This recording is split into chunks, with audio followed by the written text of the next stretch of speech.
the real financial strategy to become a crorepati. It was 12 o'clock at night and a man was not able to sleep even after turning off his room's light. There was no sleep in his eyes, just a single question going around. He had worked hard his entire life, the salary was not bad either, but looking at the bank account he always felt that he was standing exactly where he started. Every month income arrived, bills were deducted, expenses went out, and at the end of the month the same emptiness remained. He felt afraid that his whole life might pass in this very cycle. Then one day he picked up a calculator and asked himself for the first time, if I keep going like this, will I ever be able to become a crorepati? From right here his story began to change, because the path to becoming a crorepati was hidden not in some lottery ticket, but in daily financial decisions. But the curiosity is whether a middle-class person can really become a crorepati, or is this just the sweet talk of motivational videos? The truth is that becoming a crorepati is possible, but not easy. This is not a quick trick, but a disciplined system. The people who become crorepatis are not always the highest earners. Many times they are the ones who earn, save and invest with the most wisdom. First of all, one thing has to be understood clearly. Becoming a crorepati does not mean making 1 crore rupees in 2 years by magic. This journey depends on your income, saving rate, investment return, time and discipline. The more the time, the more powerful the compounding will be. Many people start with the wrong question itself. They ask, which investment will double the money quickly? The correct question is, how many years will my system last? Because the biggest secret in making wealth is not a high return, but long consistency. The habit that lasts for years is what makes money big. The first pillar of this journey is increasing income. If income is very limited, then the speed of saving and investment will also remain limited. This does not mean that everyone should leave their job and do business. Increasing income means upgrading your earning capacity gradually. You can learn skills, take freelance work, make a side income, do part-time consulting, or target a higher value role in your current career. Today, the digital economy has opened many paths for extra income. Options like writing, editing, design, teaching, coding, video work, local marketing, and online services exist. So, extra income will become wealth only when it does not go into extra expenses. Many people start a side income and increase their lifestyle along with it. Right here comes the second pillar, control over expenses. Reducing expenses is not stinginess, it is giving direction. If your income is 50,000 rupees and the expense is 49,000 rupees, then your financial speed is very slow. If the income is 80,000 rupees and the expense is 78,000 rupees, even then the problem is the same. The truth is that wealth is not made by an increase in income. Wealth is made by the increase in the gap between income and expenses. This gap is called the saving rate. The more the gap, the more the investment capacity, and the quicker your crore goal comes close. As a financial rule, a 20% saving is considered a good start. But if you want to make wealth quickly, you will have to reach 30 or 40% gradually. In the beginning, this will look difficult. But when you recognize unnecessary expenses, you will find out that money was not less, it was just leaking. Food delivery, impulsive shopping, unnecessary subscriptions, branded show-off, frequent parties, and EMI without thinking, all these are small thieves of wealth. These expenses do not make you poor in one day. But every month, they keep cutting your future wealth little by little. The third pillar is to pay yourself first. As soon as the salary arrives, saving and investment should be separated, not later. Most people say, what remains we will invest. But at the end of the month nothing remains at all, because the money was not given a job first. Therefore, set up an automatic transfer as soon as the salary arrives. One part in an emergency fund, one part in a long-term investment, and one part separate for goals. When saving becomes automatic, discipline does not depend on emotion. The system begins to work for you. The fourth pillar is an emergency fund. In the race to become a crorepati, many people leave this considering it boring, but this is your financial safety belt. If suddenly the job goes away, a medical issue comes up, or a family emergency arrives, then the emergency fund saves you from breaking the investment. Keep 3 to 6 months of basic expenses in liquid form. This money will give less return, but it will reduce stress a lot. After this comes the turn of investment. Money remains safe just by saving, but money grows through investment. If money lies around in a bank account, inflation can reduce its purchasing power. Therefore, growth assets are necessary for long-term goals. An equity mutual fund SIP is popular for this very reason, because in this, an investor can invest a fixed amount every month and there is less worry about market timing. In the data of AMFI, The monthly SEP collection in May 2026 was stated to be 30,954 crore rupees, which shows that Indian investors are rapidly adopting disciplined investing. But an SIP is not a guarantee machine.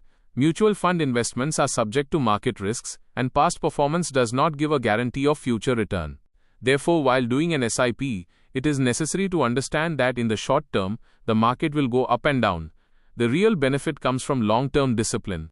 Suppose a person invests approximately 19,800 rupees every month for 15 years, and assuming an annual return of 12%, the corpus can reach around 1 crore rupees. If the time horizon is 20 years, then on the same assumed return, even a 10,000 rupees monthly SIP can take you close to the 1 crore rupees target. But this is just a calculation, not a promise. The actual return will depend on the market, fund choice, valuation, timing, and investor behavior. Right here, the magic of compounding is understood. In the beginning, growth looks slow, but with time, returns upon returns also begin to form. In the first 5 years, you will feel that the money has grown less, but after 10, 15, 20 years, that same discipline begins to look big like a snowball. The fifth pillar is step-up investing. If the income increases, the SIP should also increase.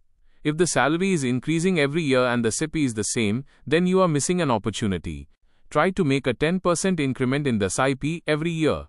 Do not spend a small salary hike completely in lifestyle, give a part of it to the future. The sixth pillar is correct asset allocation. Putting the entire money in just one place increases risk. Equity can work for growth, debt for stability, gold for a hedge, and cash for an emergency. Every asset has a different role. A young investor can take equity exposure for long-term goals, but they too should not ignore an emergency fund and insurance. Instruments like PPF can be useful for safety and tax efficiency. In this, the yearly deposit limit, 15-year maturity, and government-backed structure make it relevant for conservative investors. NPS is an option for retirement planning, in which a structure of market-linked investment and tax benefits can be found, but in this, understanding withdrawal rules and the annuity angle is necessary. An FD is also not wrong. An FD can be useful for short-term goals and capital safety, but in long-term wealth creation, it is necessary to keep inflation in mind.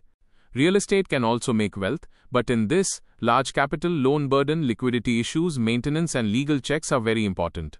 Gold is an emotional and cultural asset, but do not make it the entire wealth strategy.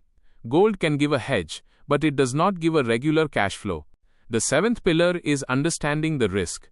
Taking risk does not mean playing a blind gamble. Putting money in the stock market is not wrong, but putting money without research, on tips and on social media hype can be dangerous. You should make only that investment which you understand. If the product is not understood, no matter how attractive the return looks, it is better to stop. Risk capacity and risk appetite are different things. The heart may say that I can take risk, but family responsibility may say something else. If you are the single earning member in the house, a loan is running, parents are dependent, then safety must be strong before the investment strategy becomes aggressive. The eighth pillar is debt control. Wealth creation becomes difficult when a major part of the salary gets stuck in EMIs. A home loan can be productive if the property is right and the EMI is manageable. But credit card debt and a high-interest personal loan can destroy wealth. The full payment of a credit card should happen every month. Paying the minimum due is not a comfort, it is a warning signal. The ninth pillar is insurance. Without insurance, an investment plan is incomplete. Term insurance is for family protection, not for investment. If you have dependents upon you, then adequate term cover can be necessary. Health insurance is also equally important. A big hospital bill can damage your savings and investments of many years. The 10th pillar is goal setting. Just saying, I want to become a crorepati is not enough. You will have to write down when 1 crore rupees is needed, for what purpose it is needed, and how much will have to be invested every month for it. If the goal is children's education, then the time horizon will be different. If it is retirement, then the amount and inflation calculation will be different. 1 crore rupees looks big today, but after 20 years due to inflation, its value can be less. Therefore, one will have to think of the future value, not just the number. This is the reason why ignoring inflation in financial planning is the biggest mistake. Today's expense can become many times over in the future. The 11th pillar is review. Making a plan and forgetting it is also a mistake. Look at the portfolio every 6 months.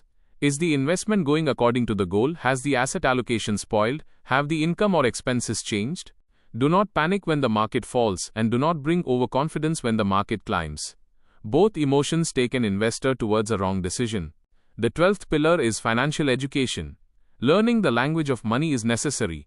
Return, risk, inflation, liquidity, tax, diversification, expense ratio, lock-in, exit load. These words are not boring, they are tools of your wealth. If you do not understand, someone else can sell you a wrong product.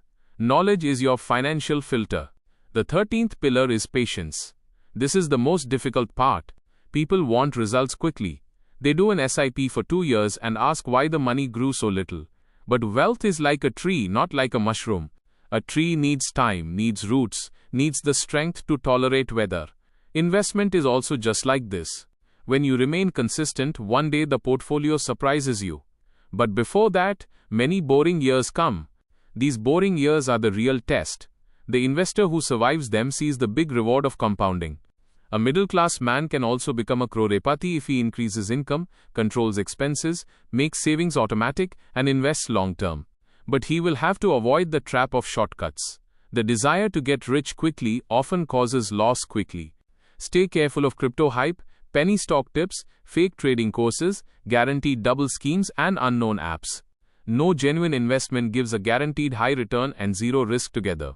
If someone makes such a promise, understand that risk is being hidden. Now imagine that same man who was troubled at night looking at the bank balance opens his investment statement 10 years later. This time there is no panic on his face, there is confidence. He knows that even if he is not a Crorepati yet, he is on the right path. His income has increased, this SIP has increased, debt has reduced, an emergency fund is made, and the family is feeling financially secure. Then a few years later, he sees the number of 1 crore rupees. But the real happiness is not of the number. The real happiness is that he taught himself discipline. He changed fear into a plan, and learned to change salary into wealth. Becoming a Crorepati is not just a target of money. This is a change of mindset. Where earlier money was spent as soon as it came into hand, now that same money works for you by becoming a worker. Where earlier the future used to scare, now the future looks planned. This is the real power of financial strategy. Therefore, do not just see a dream from today. Write your income, cut expenses, decide the saving rate, and take the first investment step. Because people who become Crorepatis do not come from a different planet. They just do that work for a long time, which other people leave after doing for a few months. A heap of money is not made suddenly. It is made of a disciplined brick of every month. And the day you understand this, on that very day your journey to becoming a Crorepati truly begins. This video has taught you something new. Or if you feel this information should reach more people, don't forget to like and share the video. Your small share can become valuable and useful information for someone else. If you have any questions related to this topic, or if you would like to share your opinion with us, be sure to write in the comment box. We read every question and suggestion from you, because your feedback inspires us to create better content. And if you want to keep receiving such interesting and reliable information about business, the economy, and the world in the future, then don't forget to subscribe to our channel GRT Business and also press the bell icon so that you get notifications of every new video directly. At GRT Business, we always strive to provide you with accurate, balanced, and reliable information. Our news and analysis are prepared based on information obtained from various news agencies, public sources, and public opinion. We make every effort to verify and validate each fact as much as possible. But in case of any possible error or dispute, the responsibility lies with the respective sources. Our only aim is to present you with a correct and trustworthy perspective so that you can understand any topic better.